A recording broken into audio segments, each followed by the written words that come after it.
And she started reading the Bible, and she fell in love with another man. What's your take on this? Drop your thoughts in the comments. And we got married, and then I turned her on to drugs, and she became a drug addict. And one day she came home from work and said, something happened to me today. And I said, what happened to you?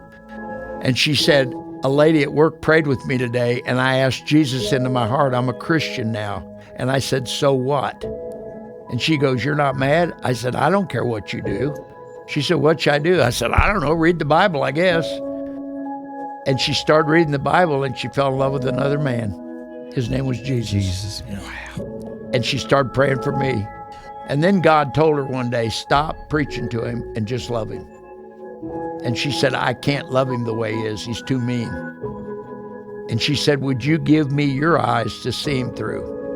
And somehow, supernaturally, God gave my wife his eyes to look at me through. And no matter what I did to that woman, she still loved me.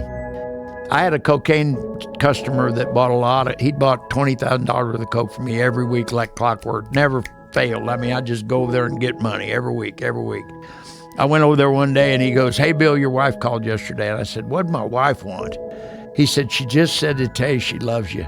Why don't you call that woman? I said, why don't you shut up? But I drove around the rest of the day. I couldn't get that off my mind.